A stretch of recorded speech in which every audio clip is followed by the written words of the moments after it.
dari sana kita dapat informasi bahwa uang-uang itu beredar sampai jauh. Salah satunya kepada Gus Miftah. Senilai kurang lebih berapa tadi? 100 juta rupiah. Nama pendakwah kondang Miftah Maulana Habibur Rahman atau yang akrab disapa Gus Miftah ikut disebut dalam sidang dugaan korupsi proyek pembangunan jalur ganda kereta api Solo-Semarang segmen 1.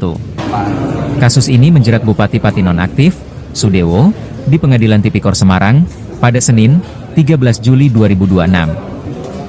Fakta mengejutkan tersebut terungkap secara gamblang saat Jaksa Penuntut Umum memeriksa mantan pejabat pembuat komitmen proyek JGSS, Deki Martin, sebagai saksi. Dalam persidangan, Jaksa membacakan berita acara pemeriksaan saksi yang menyebutkan adanya aliran dana sebesar 100 juta rupiah yang diduga mengalir ke kantong Gus Miftah. Deki tidak membantah isi BAP yang dibacakan tersebut. Jaksa pun secara terbuka menyinggung nama Gus Miftah saat membacakan lembar keterangan yang pernah diberikan Deki dalam proses penyidikan.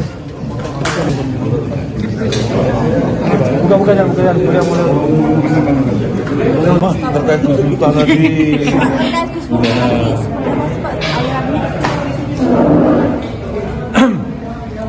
Hari ini, terima kasih teman-teman media, hari ini kita mendapatkan keterangan yang cukup terang benderang dari saksi yang bernama Deki Martin.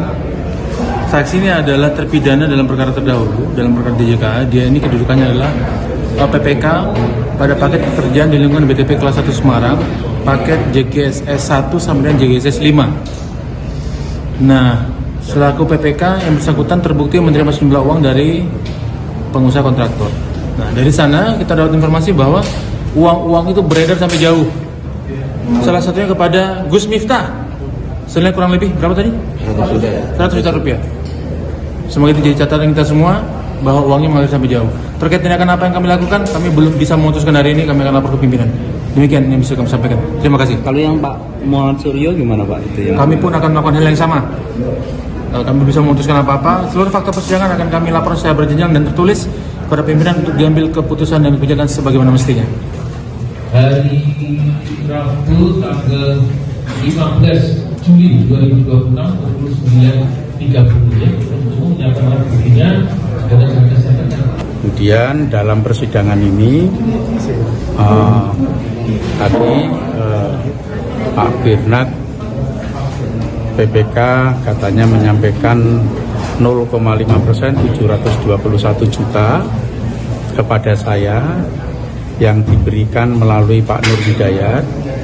Pak Nur Hidayat menyanggah bahwa Pak Nur Hidayat tidak pernah menerima uang 721 juta dari Pak Birnat. Artinya saya juga tidak pernah menerima uang itu.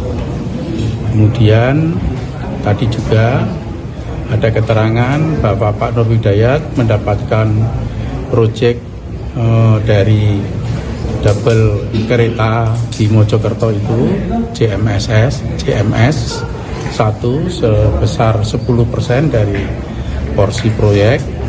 Itu juga dibantah bahwa 10% itu atas usahanya Pak Nur Hidayat sendiri, bukan karena usaha saya. Kemudian dari kontraktor di Solo, Pak Ferry Gareng, itu memberi uang kepada Pak Nur Hidayat itu bukan dalam bentuk fee, tetapi untuk merespon proposal dari salah satu pondok pesantren di Jogja.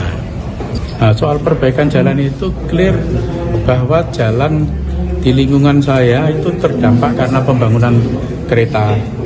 Karena pembangunan kereta itu berdekatan dengan kompleks saya hanya sekitar 100 meter dan jalan utamanya ditutup sehingga lalu lintas melalui jalan di lingkungan saya yang berakibat jalan tersebut rusak, kemudian diperbaiki melalui CSR di mana warga menyampaikan proposal secara resmi kepada PT Wijaya Karya yang ditandatangani oleh Ketua RW dengan pengurusnya dan juga ditandatangani Lurah Katipiro Solo.